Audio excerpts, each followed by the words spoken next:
ChatGPT just came out with its best version ever, and most people don't even know it. I'm going to show you what I mean. So, did you notice this? ChatGPT 5.1. Take a look at the screen here. And 5.1, well, we had up to 5.0, like we had 5, and we may think, oh, it's 5.1, so it's just a little different than the last one. It is miles away. I think this is not just a stair step. This is not just a step change. This is absolutely changed the game for ChatGPT and for us because we are first adopters. We are early movers, right? So early adopters, first movers, right? So what I want to make sure we all know is what makes 5.1 different than 5.0 or 4.0. I know a lot of people didn't like the 5 model. I started to get used to it. I used it more often than the 4, but I would always go back to the 4 or the 4.0 whenever I needed it to really understand me and to like have some memory and feel like it was not just like a robot. So the 5 was very, I don't know, it was very advanced. It could do a lot, but it didn't have that personality that made you think, oh, it's remembering what I said before. It has a memory of me and it cares, if that makes sense. Let me know if you know what I'm talking about in the chat, in the comments, if that makes sense what I'm saying. So, what 5.1 does is it marries the two. It takes the advanced thinking of 5 and the kind of nuanced understanding of 4.0, and then it also just supercharges both. So it puts them together and then supercharges it. And I'm going to show you what I mean. So I'm going to just ask, hey, what makes Chat GPT 5.1 different than other models, including 5? I'm just going to see what it says. I don't know what it's going to say to me, but I want to show you. So it's going to break it down and how these changes may matter to you as a power user like you, Arlen. So it's like already in this first sentence, it already answers differently than the past. It gives a little bit more like why this matters. It kind of thinks ahead a little bit rather than just says, this is how. Okay, so key improvements. 2 model variants tailored for different tasks. Instant, a faster go-to version for everyday conversation and quick answers. So that's like the like it has 2 different versions of 5.1 is an instant and a thinking, a slower, more deliberate version. Okay, so it lets the system adapt better to the context. I think that 5 had like 5 had like 4 different options to it. That it would be auto, thinking, this, that, and the other. Number 2, I think, is the one that I noticed immediately. Like I didn't even know that it was happening until I put a prompt in and then it had already changed to 5.1, but I didn't know that it had. So I was like, whoa, this answer is so much nicer. It's not nice as in like placating me, like making me feel good. It was like nicer as in warmer, what it's saying. Okay, so it says it has a more conversational tone and improved steerability. Let's see what that means. So it emphasizes, 5.1 emphasizes a more natural, human-friendly interaction style, less robotic or corporate. Yep, true, true, true. Users get more control, personality presets, tone adjustments. I got to check that because I haven't even done that yet. So the assistant can match your vibe, which is especially relevant for you given how you frame your brand and voice. So it's talking to me, okay? And then you see here in its response, I didn't even click on web search, which you would have to do to get these types of annotations here. Like The Verge is a website that gives news about AI and tech. So it's pulled in some of its answers from outside sources without me even having to tell it to. And then it says, example, ChatGPT now supports presets like friendly, professional, candid. That's interesting because it's so like, what is it? Is it objective? No, subjective. It's subjective. I think it's subjective means like subject to what's going on. I can't remember. But it's so like, what does friendly mean to 2 people, 2 different people? Friendly is going to mean something different. What does professional mean? Like that's interesting, right? So I don't know if I love that, but I do love the warmer and I feel it in my bones. Okay, 3, better instruction following and reasoning. 5.1 includes enhancements in how reliably it follows user instructions, important for structured tasks. That's so true. It does do a better job of like listening to me. It also includes adaptive reasoning in quotes. The model gauges, or sorry, gauges, the model gauges how much thinking, again in quotes, is needed for a given prompt and allocates resources accordingly. So your simpler queries don't waste time, complex ones get deeper attention. I think what that's saying basically is when you ask it something, especially if it's more complex, it's going to think through almost like an agent, an AI agent. It's going to think through it more than needing your step by step help. It says it has a reduced use of jargon. I love that because it always, it's like even this honestly is a little bit too jargony, but it's less, I guess.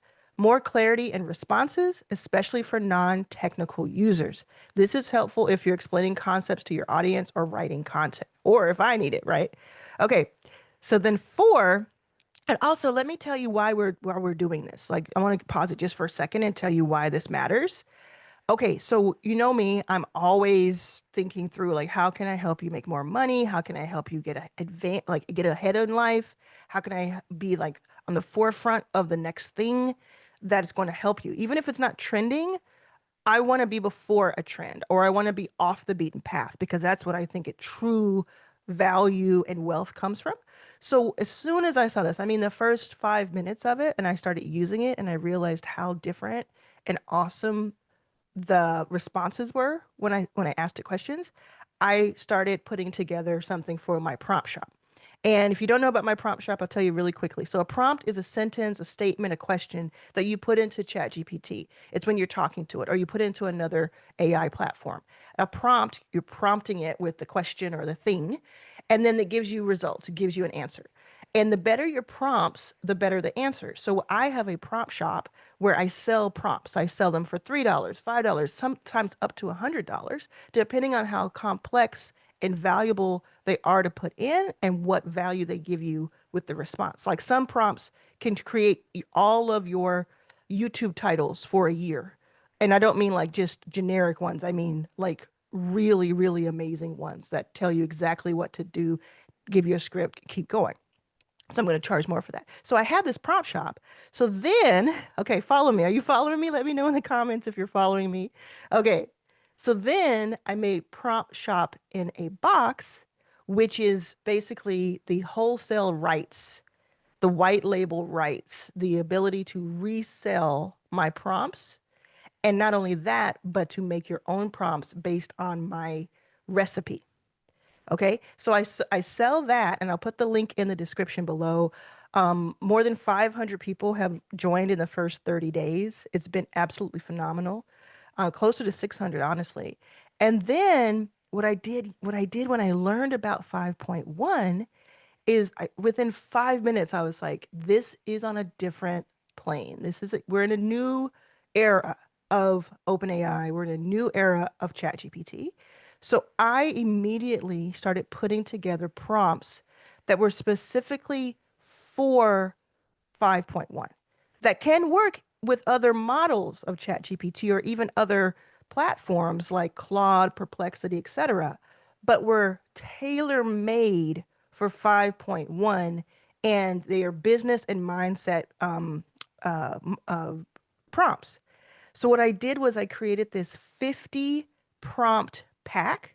It's a vault and I put it into Prompt Shop in a box. So everybody who already has Prompt Shop in a box now has the prompts that I made for 5.1. So they're ahead of like most 99.999% people. They're ahead of them because they even know about it. They had the right prompts for it. They don't have to go through like I did and spend the whole day figuring out which prompts work best. And then on top of that, they get to resell that prompt pack or a combination of, but they get to resell that prompt pack, which itself is, they could sell it for $49, $99. They could put it as part of a pack that is worth even more. You could give it to somebody who pays you $1,000 for a VIP day. So you get the VIP day, and then as a bonus, you get this 50 pack, so it has so much value to it. So if you want to get that, You get that and so much more in the prompt shop in a box. Look at the description in the below this video. Look at the pinned comment and click through, and you'll see how you can get it. And depending on when you see this, you could get it as low as, I'm going to say it out loud, even though you might see it at a much higher rate. $99 is what it is right now. So if it's a different rate when you see it, believe me, it's worth it. It means it's worth it. Okay. It's worth it now. And someone I just posted where someone made $2,203 in 4 days from my prop shop and paid 99. So that's a 22x return on investment. That happens.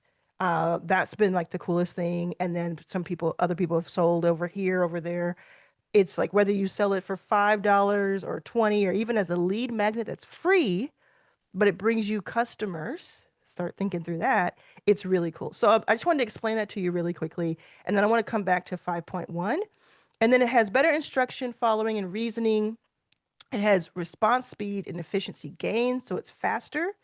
It uses fewer resources. That's really interesting. I like that. And then it has user and brand customization, so more personality and style. So I want to see. And then it says what it's not. It's not a full generational leap. So it's not like GPT-6 or something. It says it's not radically different underlying from 5.05. I will have to disagree with you, ChatGPT. It is very different, in my opinion. You should give it a spin. Now, some people don't have it if they have the free version of ChatGPT, because I know people are going to ask me. I don't see it. If you have the free version of ChatGPT, they're rolling out 5.1 a few accounts at a time to you.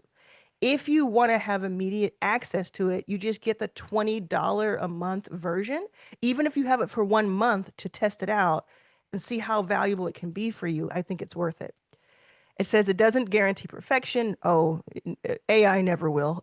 And the rollout is gradual. It says some features may be behind tiers or legacy models still support it for a while. Yep. So it says, why does it matter to me? Yeah, like, oh, so your brand emphasizes personality, pure in her 40s with tough love and a wink. Is that what I am? Okay, cool. Yeah, then it does this thing too, like it gives you the links to places. I like this too because it's not just telling me what it says, it's like giving me some receipts. So I would normally just click on there like, boom, okay, cool, The Verge. Now I have this information that I can go through and get their take on it. I really like that. Okay, so what are we going to do with what are you and I going to do with ChatGPT 5.1? We have this information. We know that it's new. If we were to ask, go out and ask 5 of your friends, first of all, are you on ChatGPT? Probably by now they'll say yes, or they've at least tried it. But ask them, do you know about 5.1? Most won't know about 5.1. You know about it now, right? So what are you going to do in this moment where not a lot of people know about it? You have first mover advantage. Going to tell people like I do, that could be cool.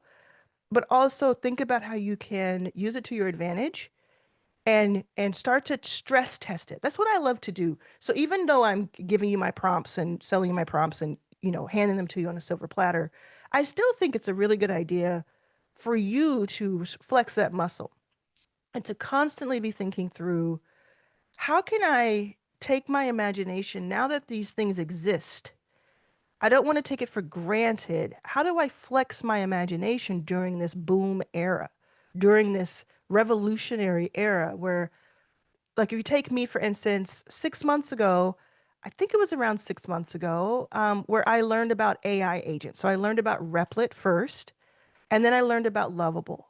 And before learning about these two platforms that let you make landing pages and sales pages and like free lead magnets and all kinds of things, I would have all these ideas like constantly all day long, wake up to them, go to sleep to them. But then I would have to be limited to, do I want to get somebody to make that or give it, like, do I have the time? Like, do we have the time for it? Is the heft of it going to go away if we wait a few weeks while we're building it? I remember there was an app that I was trying to build for 3 years. I had two different major studios working, like major app studios working on it, spent hundreds of thousands of dollars, and it still did not get built. And one day, one day, I went into Lovable and I recreated the premise of the app, not the app itself where everything was working, but I got it to like 80, 85% in like 2 hours. And it hurts to even say it. It's wonderful, but it also hurts because it's like, whoa, whoa, whoa, whoa. So there's like just a few months ago, I was so limited by where I could take my imagination, because my imagination is boundless. Our imaginations are boundless, right? Hopefully. But then the implementation, where does it go? It just dies on the vine. But now we have the ability to say, oh, I have an idea at 8 in the morning. And by lunch, it could be out there. That happens to me all the time. So now I have dozens and dozens and dozens of landing pages, sales pages, internal dashboards that I use, lead magnets, notes and things for my students, all kinds of things that I've built. And and I use Lovable for the most part, sometimes Replit, but mostly like Lovable. And I use ChatGPT. And I use them every day, every single day. And it's like it's like having an entire studio now in my home. Where we used to have these we didn't have these phones before that had like a camera, a video camera, a complete computer in it, everything kind of at your fingertips in one phone. We didn't have that years ago. You remember. If you're watching this and you're my target audience, you remember that. And now we do, and of course we take it for granted because that's how evolution works. We just start to think of it as normal, but it's not normal. And that's what's happening right now with AI and with ChatGPT. I think ChatGPT is so ubiquitous now. It is everywhere. Everybody knows it for the most part. And we use it so much that we are now, in my opinion, starting to take it for granted when we should actually be thinking about how do we push it to its limits now? How do we crank it up? And it's not just this thing that's like a calculator that's always there. It's there. It's like it's the web. It's there. It's more like, okay, it is evolving. It is the underlying framework for a lot of the AI we use. We just don't realize it. And um it's growing. And what can we do with that power that changes the landscape for everything, right? There's this big fund. So you may know that I'm an investor, so I'm in that world, I'm an entrepreneur first, these days, but I still pay attention. And there's this big, gigantic fund called SoftBank. I mean, multi billions and billions of dollars worth. Okay. And they had a ton of equity in NVIDIA, which is like the company that powers most of AI. It has chips, it has all these things that power AI. It took all of that out of NVIDIA, like I think it was last week or this week, and it put it into ChatGPT OpenAI, the company that owns ChatGPT. And it's not the first time it's done something like this. It like did it kind of like they invested in Alibaba, which did really well, but in another way they invested in like WeWork, which did not well, and they did something where they took something out of, major companies that went on to do well. But the point of it is, if they're making that move, they see something. They see something. And I think that it shouldn't just be for these tech bros that we see on the news or we see in like a magazine at the airport who are like, oh, that's those other guys. No, there's so many of us right now who have our own apps. We have our own tech startups. If we don't, we have our own coaching programs. We have our own educational platforms. We have our own people. And we are just as privy to this. We are just as owed the access to this stuff as anybody else. That's what's really important. And it's been my song that I've been singing for decades. Like, it doesn't matter what the exact industry is or the lane is, I'm always going to say that. I'm always going to believe that, know that. Because it's like we have the same inheritance that anybody else has. It's equal. So, what do we do about it? What do we do? Now, here's what I think you should do. I think you should look at the links in my description and you should look around and see I'm handing this stuff to you. I'm giving you 80, 90% of what you need. All you have to do is have 10 to 20% of the other effort. Let your imagination take you a few places. Come into the memberships and have other people help you. Inside of Prompt Shop in a Box, for instance, we have uh, more than 500 people in it. Inside of Your First 5K, where I'm teaching people every day how to make $5,000 online, and people are, there are 2,300 people at the time of this filming, and who knows what it'll be by the time you take a look. And I just want you to know that like there are people who are doing this stuff with you. I talk to you all and I think if somebody, and I know my stats, right? So there's probably 15% of the people who started watching this video have now made it to this point. You're still with me, you're listening. I want to jolt you a little bit if you kind of got lulled by my voice. Hey, come back to me. Um, you're probably 15% or so are still listening. And I always think those 15% who watch till the end, there's something there. Like if you're in this Venn diagram where you watch to the end of my videos, you want to do something where you make more money and you're in my memberships or you've joined, you've bought my products, that makes sense to me. But then there are people who have watched to the end, they want to make more money, but they haven't found a way to invest like $100 or $50 into Your First 5K, which is like 100x return on investment if you make it. Or $99 right now is the price of Prompt Shop in a Box. That could go up. I know what it's like not to have money, but I also know what it's like to go out and get it. So I go out and get it, right? Then and now. So to me, it's always surprising to me when someone says to me, yeah, I watched like 30, 40, 50, 100 of your videos. And I'm like, oh, cool. Are you in Your First 5K? And they're like, no, I'm thinking about it. What are you thinking about? Like I'm being so serious. What are you thinking about? What is the question? Is it, is the $50 worth it? Because if that's the case, then think about why you've watched 30 to 100 videos of mine, because they have been worth it. So of course, something that I charge for is going to be even more worth it. It has to stand to reason, right? Is it like, oh, am I going to make it back? Well, it's $50, so take the risk.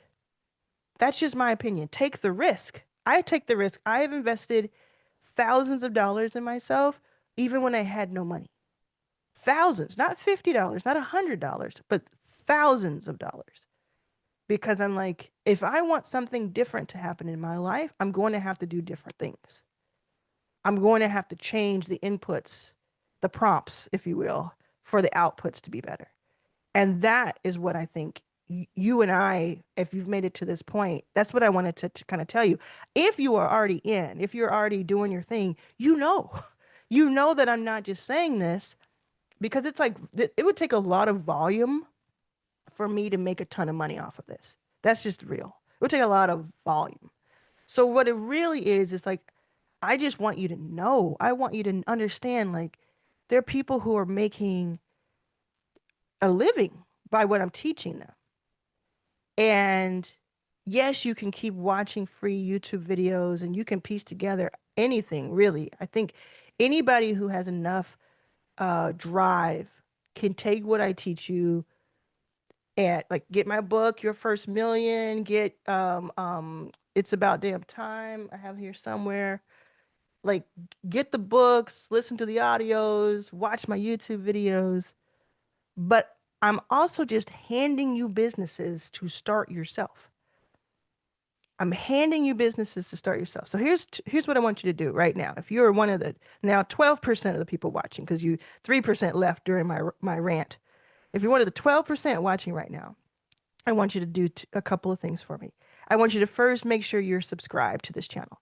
So just whatever you're doing, just stop and look at the page and see if it says subscribed. If it does, cool, you're good.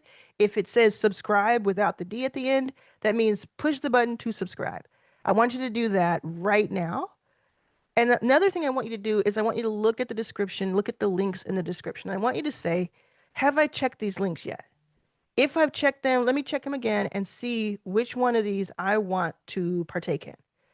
Isn't it time for me to start? Whether I think that I'm too advanced, because some people think they're too advanced, and let me tell you, I don't think anybody's too advanced to make $5,000, $10,000, $20,000 like people are doing. Let's go. Or if you think you're too beginner, most people are beginners when they start my program. That's kind of by default.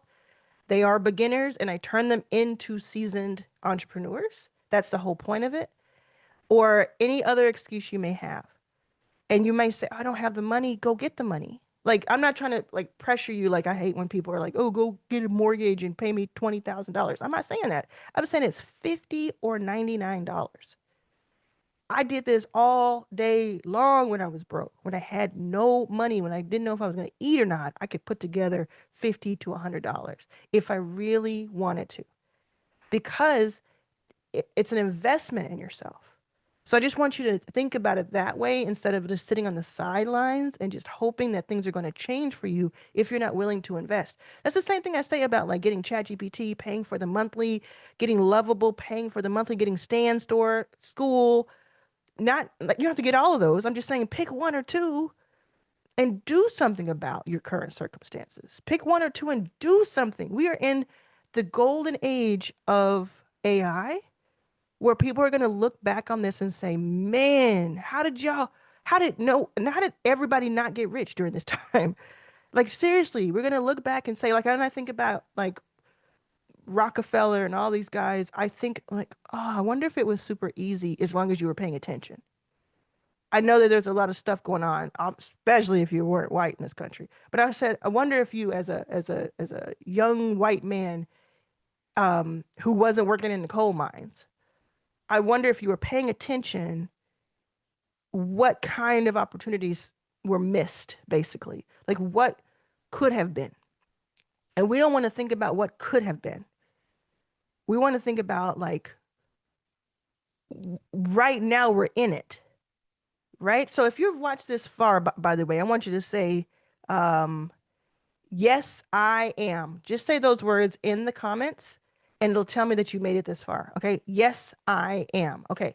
So what are we going to say to ourselves in a few years when we look back on this?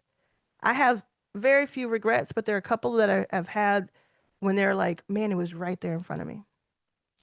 And I let fear or lack of like structure or like certainty get in my way.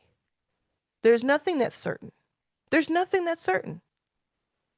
But I tell you what, if you push forward and you give yourself a chance and you give yourself a break, something is on the other side of that. The reason I say this quite often, and I say this over and over in my videos and online and to people in person, is because every single day of my life, without fail, at least one person, if not several people, get in touch with me to tell me that it worked, that they listened to me and then it worked.